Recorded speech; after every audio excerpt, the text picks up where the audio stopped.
The day I signed the papers, it felt like all my hard work had finally paid off. I had been dreaming of owning a ranch for years, somewhere far away from the noise of the city and the suffocating control of neighborhood associations. The property was everything I had imagined: rolling pastures, a winding dirt road leading to an old farmhouse, and a barn that had seen generations of use. The land had belonged to an elderly farmer who passed away, and his family wanted to sell quickly. It was the perfect opportunity, and I didn't hesitate. There was no mention of an HOA, no restrictions, no hidden fees. Just open land and the freedom to make it my own. When I first arrived, I walked the boundary line as the sun dipped below the hills. The air smelled of grass and dust, the kind of smell that makes you feel grounded. I stood there for a long time, imagining horses grazing, a vegetable garden by the porch, maybe even a few chickens one day. The quietness was addictive. No cars, no nosy neighbors, just the sounds of crickets and the occasional owl. I promised myself I would keep this place as peaceful as it was that first evening. The farmhouse needed work, but I loved that too. I spent the first week cleaning, fixing fences, and making small repairs. Every swing of the hammer felt like reclaiming a piece of life I'd lost in the rush of the city. I felt like I finally belonged somewhere. There was no sign of any nearby development, no homeowner signs, nothing that hinted at rules or dues. I thought I had found the one place untouched by interference.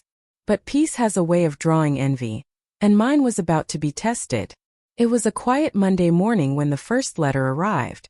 The envelope looked official, stamped with an embossed seal and printed in gold letters that read, Greenwood Estates Homeowners Association. I remember frowning, confused. My property wasn't in any estates. When I opened it, my confusion turned into disbelief. The letter claimed I owed $88,000 in unpaid HOA dues, dating back 10 years before I even bought the place. They also listed violations, non-compliant fencing, unauthorized livestock structures, and failure to maintain aesthetic standards. It was absurd. I laughed out loud, assuming it had been sent to the wrong address.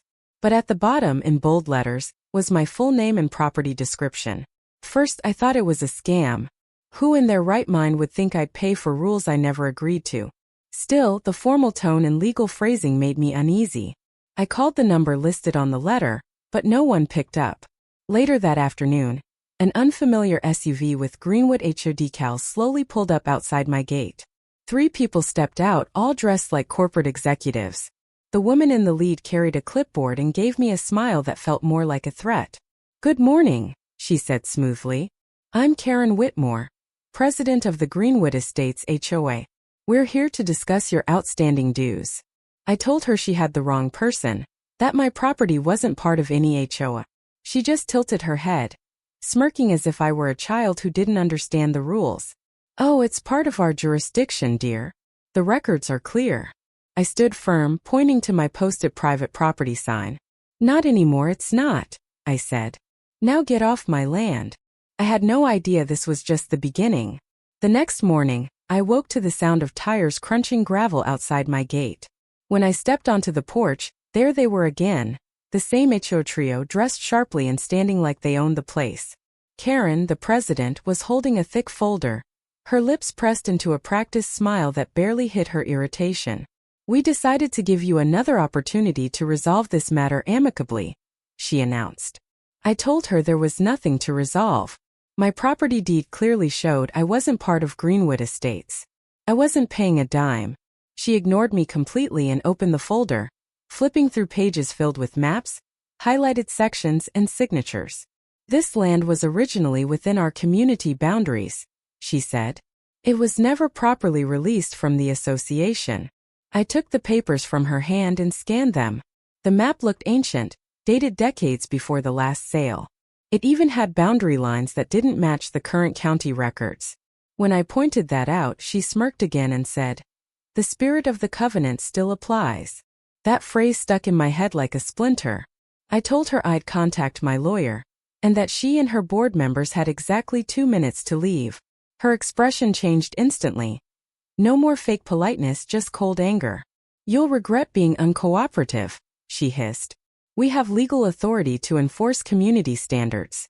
I laughed and said, "Not on my property, you don't." Then I shut the gate in her face. As they drove off, one of the men took pictures of my barn and fencing. I realized then that they weren't just bluffing, they were building a case.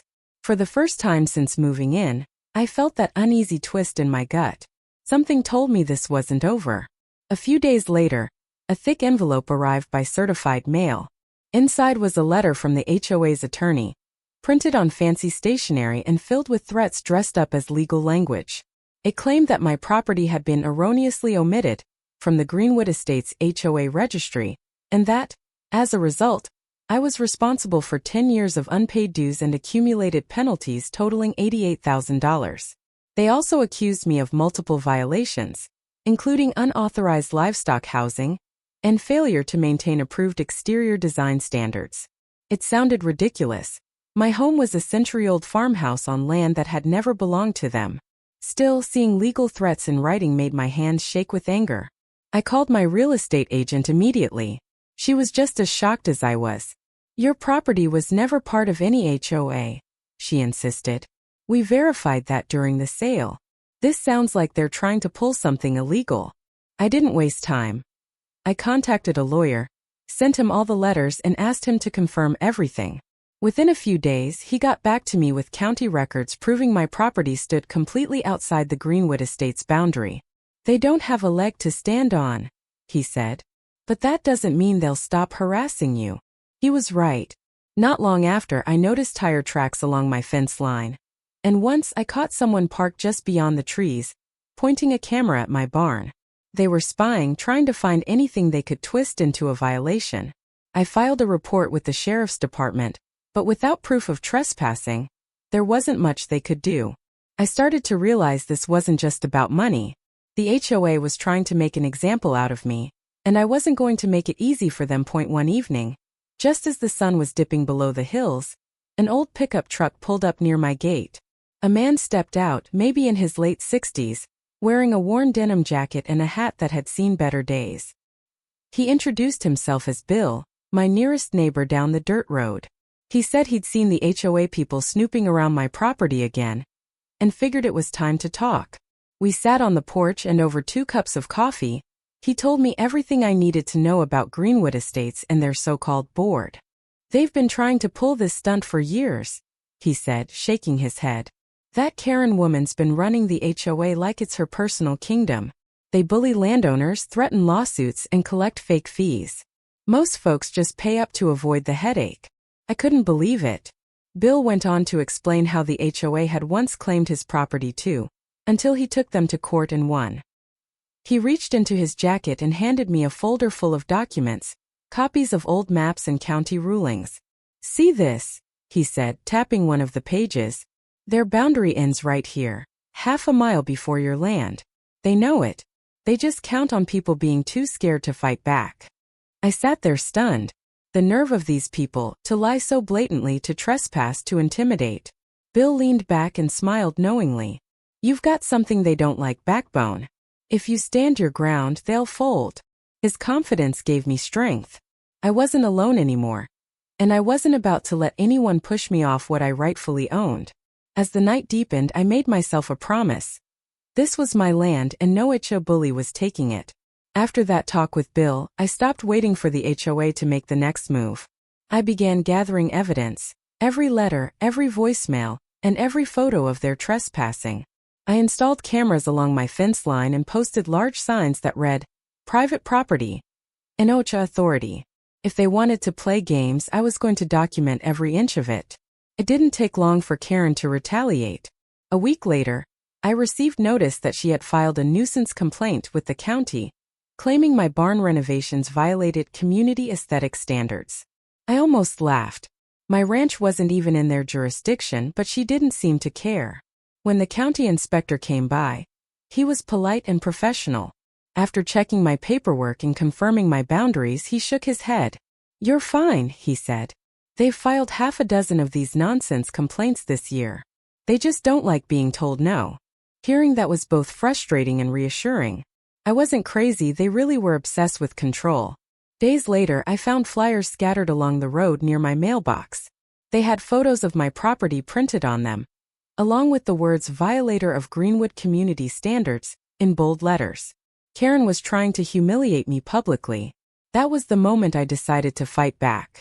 I took to the local community forum online and posted the real story: how the HOA was harassing a landowner outside their boundaries. The response was overwhelming. Dozens of residents came forward sharing similar experiences, and some even offered legal advice. Word spread fast, and suddenly, Karen wasn't the only one making noise. What she didn't realize was that her intimidation campaign had just united everyone she'd ever bullied. The quiet rancher she tried to scare was done staying quiet. By the time the official lawsuit arrived, I was more ready than I'd ever been. The HOA had filed a civil claim demanding $88,000 in back dues, plus legal fees and interest. They argued that my property benefited from community maintenance, and therefore fell under their governance. My lawyer, Mr. Holden, smirked when he read through the complaint. "They're bluffing," he said confidently. "But let's end this for good." We gathered every document: deeds, title records, survey maps, even aerial photos showing the true boundaries of Greenwood Estates. Every single one proved that my ranch stood completely outside their reach. When court day came, the HOA arrived in full force. Karen sat at the plaintiff's table in a sharp suit, wearing that same smug expression she always had, like she'd already won. Her attorney gave a dramatic opening statement about community fairness and shared responsibility. But when our turn came, Mr. Holden calmly laid out the facts. He projected the official county maps for the courtroom to see, highlighting how the HOA's jurisdiction ended long before my property line. Then he presented the expired covenant documents, the legal agreement that had once established the HOA. It had lapsed years ago, and no renewal had ever been filed. The judge leaned forward, raising an eyebrow. "So, Ms. Whitmore," he said, "you're attempting to collect dues from land that's not only outside your boundaries but no longer under an active covenant?" The silence that followed was deafening. Karen tried to stammer out an excuse, but it was too late. The judge dismissed the case on the spot and even ordered the HOA to pay my legal costs. For the first time since moving here, I felt real justice. The ranch wasn't just mine. It was now officially free from their reach forever. The court's decision spread through the community like wildfire. Within days, word got out that Greenwood Estates had lost a major case. And worse, the judge had ordered them to pay my legal fees. Suddenly, neighbors who had been quietly bullied for years started stepping forward. Bill was right. I wasn't the first person they had targeted, just the first who refused to cave. The county soon launched an investigation into the HOA's records, and what they found was worse than anyone expected. Greenwood Estates had been billing several other property owners outside their boundaries, collecting tens of thousands of dollars in so-called maintenance dues. Some people had paid just to avoid conflict, not realizing it was completely illegal. Karen tried to save face by blaming her board members, claiming she had only followed advice from the previous leadership. But the paper trail told another story.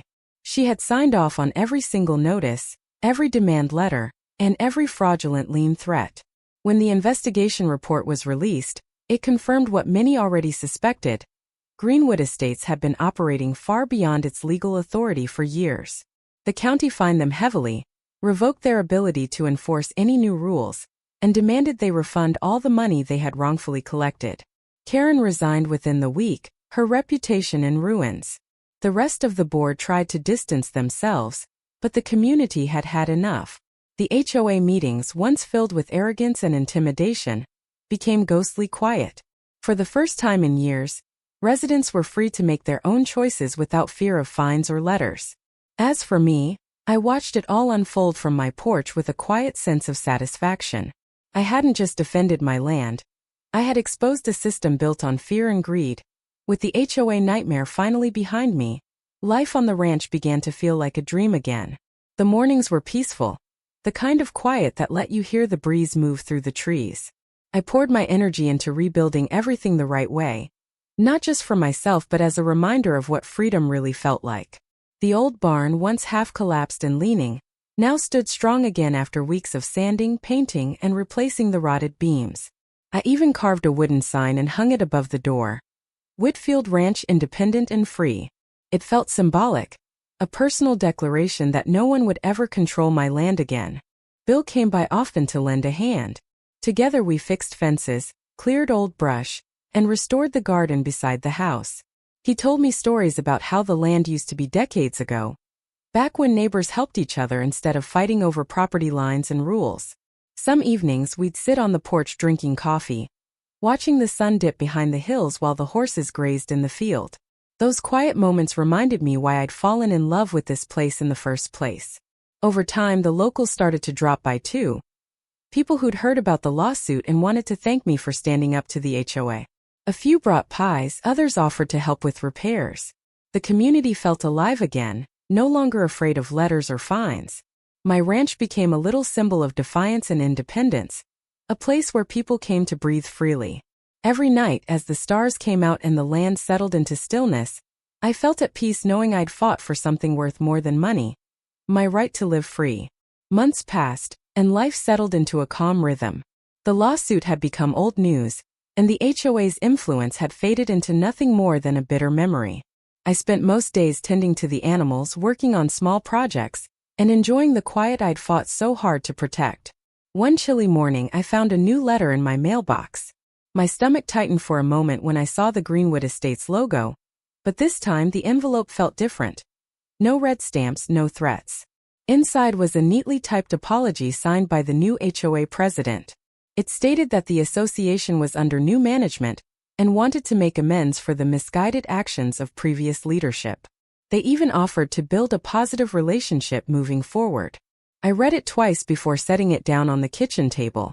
There was no anger left in me, just disbelief that after all their intimidation, this was how it ended, with a polite apology. I folded the letter and walked it out to the porch. The air was cool, and the morning light stretched across the fields. I tossed the paper into the fire pit and watched it curl into ash. That chapter was over. From that day on, I made sure my ranch stayed exactly as it was, open, peaceful, and mine alone. The animals thrived, the orchard bloomed, and every sunrise reminded me that I'd earned this life through grit and persistence. Sometimes when neighbors visited, they joked that I'd become the one who beat the HOA. But to me, it was never about winning a fight. It was about reclaiming what freedom truly meant. Standing on my porch watching the flames fade, I whispered to myself, "No one owns this land but me, and that's how it'll stay."